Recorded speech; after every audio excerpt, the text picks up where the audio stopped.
Hello and welcome to the Evidence Based Chiropractor. I am your host, Dr. Jeff Langmaid. This week we are talking about a paper that can frame the interactions that you have with the patients in your practice.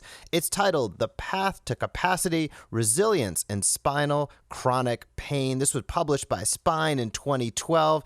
It's a great paper. We're going to dive into the meat of it in just a few moments. I am recording this on Thursday. Tomorrow, Friday, Adjust Your Marketing, my live in-person event, starts here in Tampa. I am pumped. The sessions are looking awesome, and I can't wait to see everybody that's coming down here in Tampa. If you did not get the opportunity to come down for this one, I am probably hosting one in the fall as well. So shoot me an email, jeff@theevidencebasedchiropractor.com, and let me know if you'd like to learn more information, the specific dates about it. This is something that I've been planning for years. You've heard me talk about it on the podcast. I am super, super excited at getting out there, hosting my first live event, and the response has been awesome. So if you don't want to miss out and you'd like to pick up a ticket for the one in the fall, shoot me an email at jeff@theevidencebasedchiropractor.com.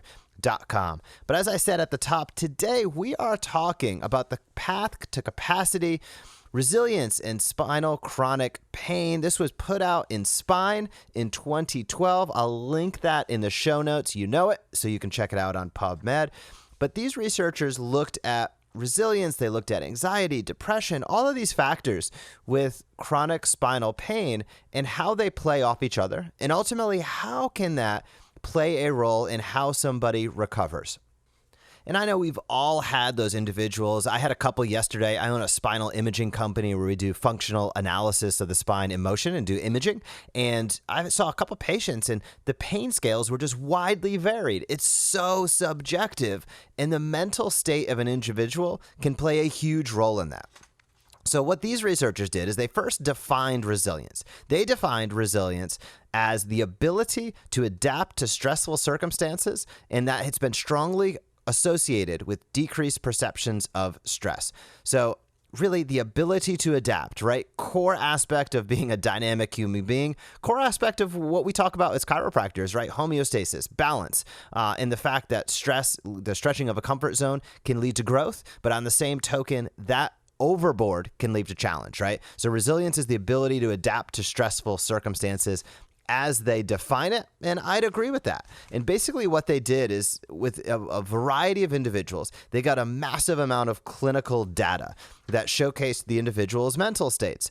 And I'll get to the key points in a moment, but I want to go one step further with resilience. They talked about resilience preventing patients from suffering emotional distress because higher levels of resilience are associated with lower levels of depression and anxiety. I'm going to repeat that one more time. So they said resilience is the ability to adapt to stress. And the more resilience you have, it is less likely that you will become depressed or anxious, especially these individuals. We're talking about people with chronic spinal pain.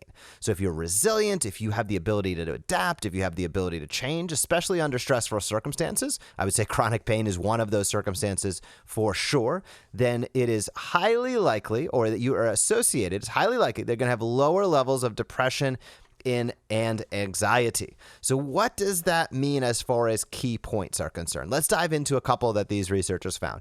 They found, quote, adjustment to chronic pain is mainly explained by psychological variables such as resilience, pain acceptance, and coping, and not length of time in pain.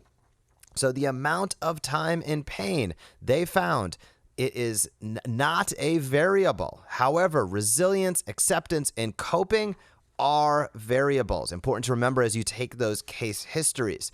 The researchers also found, quote, resilience prevents patients with chronic spinal pain from suffering emotional distress because higher levels of resilience are associated with lower levels of depression and anxiety. What we just touched on, right? So they're not going to be distressed. If you have the ability to adapt and change, aka resilience, when you're in pain, you are not going to become distressed because you're going to understand, hey, I'm going to get through this. I know that I'm dealing with something right now, but there's a better day ahead. I know I can adapt and survive. So those are some key points. Additionally, the researchers found, quote, this study shows that resilience is an important resource for recovery from distress for individuals with chronic spinal pain. So building up that resilience, we'll talk about that in a moment. And finally, they found positive personality characteristics could play a crucial role in patient adjustment, and thus clinicians should take into account the positive path to capacity to better understand the chronic pain experience. Wow. So let's dive into those last two statements, because for me, this screams careful case history. This screams empathy. This screams the ability and desire to empower your patients throughout time. So we know resilience is the ability to adapt and change. We now know that it is a very key variable to the recovery process. And we know that there's probably some flexibility in there. People probably have a natural disposition for how adaptive to change they are, but you can push and pull that depending upon your circumstance. I don't think there's any question about that whatsoever. So my question to you becomes, are you setting up the circumstance in your experience, in your clinic, for your patients to build up their resilience? That's a key question. And I would look at that and analyze that from the front to the back end of your clinic.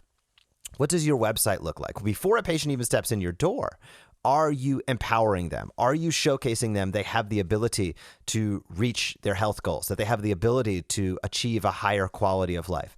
And I mean this very directly. If you've heard me before, you know I've rallied against the wellness awaits you headline on websites because I strongly believe nobody is searching how do I achieve wellness online. It makes no logical sense. But drill that statement down. Look at your website. Drill down. What are the things that people are already coming into your practice? What are the things they're hoping to achieve? That's your audience, right? So take those benefits that you can give them, take their goals, their dreams, their aspirations, get them onto your website in a way that starts that conversation. As you take your case history, don't just ask, where are you at on a 0 to 10 pain scale? 9. And you see them walking in and you're rolling your eyes at them because you might not believe it's true. My friend of mine, Chaz Penza, chiropractic researcher, he described going through research, and I think this is such a key point. As you take your case history, if somebody says they're in severe pain, 7, 8, 9 out of 10, it's a good opportunity to say, this sounds like it must be really affecting your life.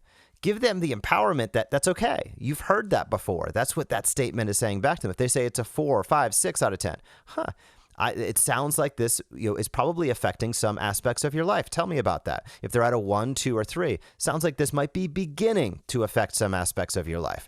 And understanding where they're coming from, what are the challenges they're dealing with? Why did they pick up the phone? Really, not just the pain, but the change in their lifestyle. Why did they pick up the phone to come into your practice?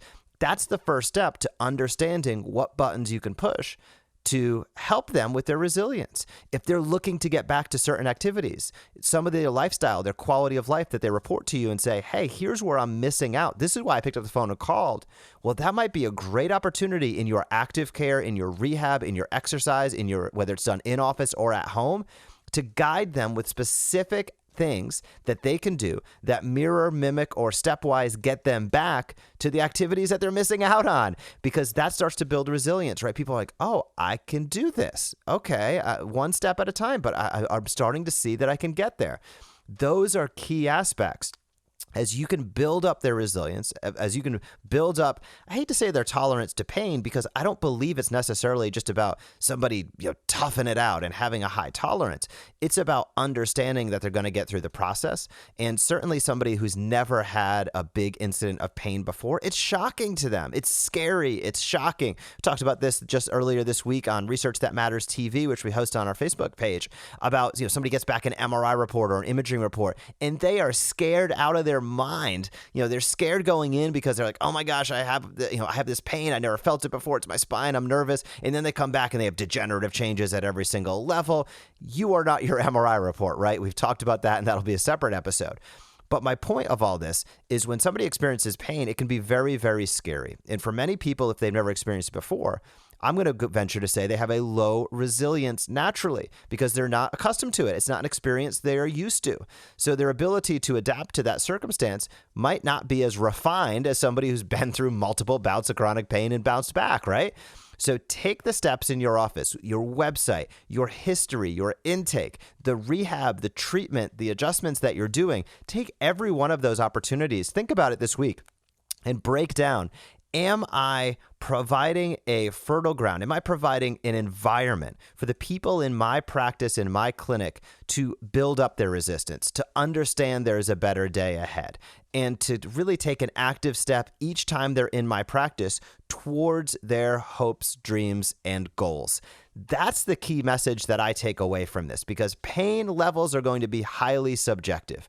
But people's ability to react and adapt to that pain can make a huge difference in the outcomes they receive in your practice. And I'm going to go one step farther with that.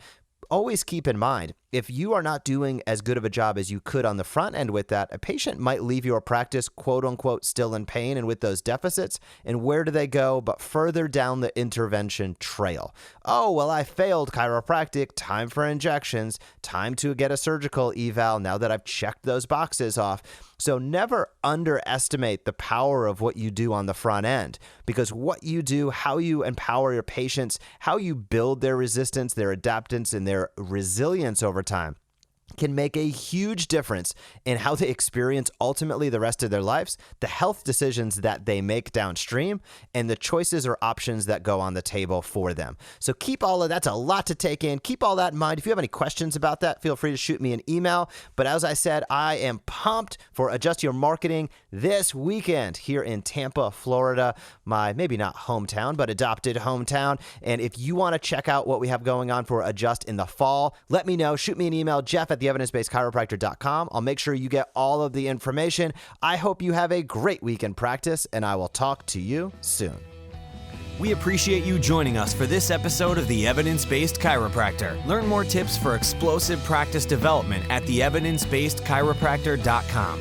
You can also join the Premier MD monthly membership, enabling you to use what you just heard to maximize results in your office.